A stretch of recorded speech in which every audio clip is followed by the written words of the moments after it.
Gandang araw mga kabengbeng. Mag-review tayo ng unit ngayon ulit, no? So, ito po yung Glock 35. Yan. Ito po i-review natin ngayon.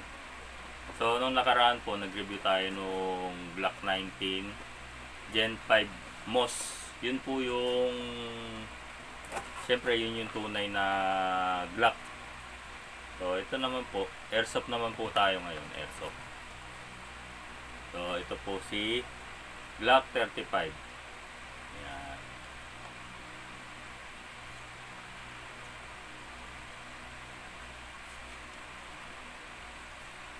So, bakit si Glock 35 po?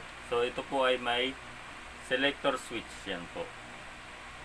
Yan po yung selector switch niya. Ito po ay may semi-auto. Ito po yung select niya sa taas, semi-auto. Pag pababa ay full auto. Yung semi-auto po, yun po yung kada kalabit nyo lang ay dun lang siya pumuputok. Pero pag naka full auto po siya, yan, hanggat hindi nyo binibitawan yung trigger, putok ng putok yan. Yun po yung kaibahan ng nitong Glock 35. May selector switch po siya. Tapos sa ano rin naman, meron yung secret. So si secret naman, wala rin pinagkaiba dito yon. May selector switch din po yon, kaya lang nakatago dito sa ilalim. Doon lang po yung selector switch niya. So wala kang makikitang selector switch dito sa labas. Malinis po yung kanyang slide. Sa Glock 17 saka Glock 19 na may secret, meron po siya dito na tinataas lang na ganun, saka nililiko din sa loob.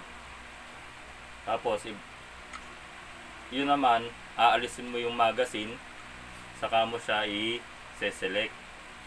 Ito, kahit hindi mo naalisin yung magazine nito, nandito naman yung selector nya. So ibababa mo lang siya para maging full auto. So yun po yung pagkakaiba nila. Kasi kay Glock 17 na may full auto, tatanggalin mo pa yung magazine, tapos i-slide stop mo siya, tapos saka mo siya selector dun sa loob. Yun po pagkaiba nilang dalawa. Tapos ito po si Glock 35. So ito po yung mahaba ang usok, no? Unlike kila Glock 17, hanggang dito lang. So hanggang dito lang si Glock 17. Ito may 1 inch pa siya na haba. Okay? Medyo mas malakas-lakas po ito. Gawa ng mahaba po yung barrel niya. Yung isa pong version nito, yung Glock 34, yun po yung walang selector switch. Pero ganito rin po siya kahaba. Magkamukha po sila. May selector switch lang po itong Glock 35. So, Glock 34 po yung semi-auto lang. Yung wala pong selector switch. Parang kay Glock 17, si Glock 17 po, yung standard, yung wala pong selector switch sa loob, yun po yung semi-auto lang. Tapos Glock 18 yung may selector switch sa labas. Ganito din po yung selector switch ni Glock 18. Yan. Tapos si Glock 23, yan, Glock 24. So meron din selector switch sila, si Glock 24 o 26. So ito po si Glock 35. Ito po ay may lock po dito. Yan. So medyo matigas lang po talaga to. So ibababa mo yan na ganyan. Matigas po. nakaka ano ng kuko. So ano, Sa WE po kasi ginawa po itong lock ng trigger. Itong may serial number na yan. Pero sa tunay naman po na baril, wala naman pong ganito talaga. So, talagang nandyan lang po yung serial number nila. Kaya lang, mahirap po kasing i-lock pag ibaba na ganun. Sa sa ENC, meron din po siyang lock dito. Si double bell, wala po. So, si double bell, parang tunay, hango dun sa tunay na Glock na hindi na gagalaw ito. Okay? Tapos, gaya nyan, polymer din yung lower receiver ni Glock. Diba do sa Glock na 19, yung pinakita ko sa inyo, polymer po yun. Kahit tunay na baril po siya, naka-polymer po yung lower receiver niya. Itong lower frame.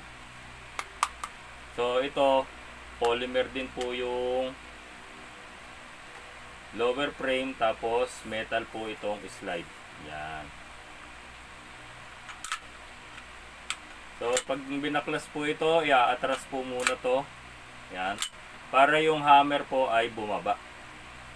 So nakaharang po kasi si hammer, tsaka natin ibababa ito. Yan. So nakita nyo naman yung tunay na Glock, no? So may spring lang din po siya dito. Yan. Ito po ay may nozzle. Siya po ay wala.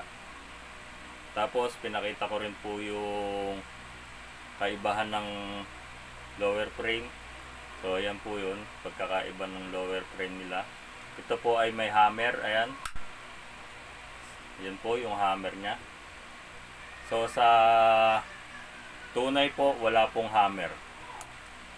Striker po yung sa mga tunay na Glock. So pagbabalik din po, babalik lang na ganyan.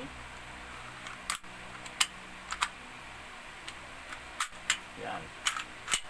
So simple lang din po yung pagbabaklas ng Glock. Sa mga beginner, mas maganda pong gamitin nyo Glock. Pwede rin naman, depende rin po sa kung mga high kappa po. Depende po sa bibili, kung gusto po nila mga high kappa o yung Glock. Pero ito po, simple lang po yung Glock. Sa mga parts din naman, wala rin problema si Glock. Marami naman pong parts available sa market. So, madali pong hanapan ng pyesa. Parang si mga high kappa at saka 1911. Yan. So, ayan po si Glock 35 mga kabengbeng. Ito po ay Gen 4. Okay? Gen 4 po. Isa lang po yung kanyang slide stop. Dito lang. At may kasama rin po itong sa grip, yung pampakapal dito sa likod. Yan, dalawa po yan. So yan po, sasalpak lang po yan dyan. So may kasamang pin po yan para mas mahaba yung pin. Papalitan po yung pin dito para umabot po sa butas na to. Yan, yan sa butas na yan. So dalawa po yan. Kung gusto nyo medyo mataba yung grip, yan, ito po yung pampakapal nya. So, yun lang mga kabengbeng. Sana nagustuhan nyo po si Glock 35. Okay. Mabuhay po tayong lahat.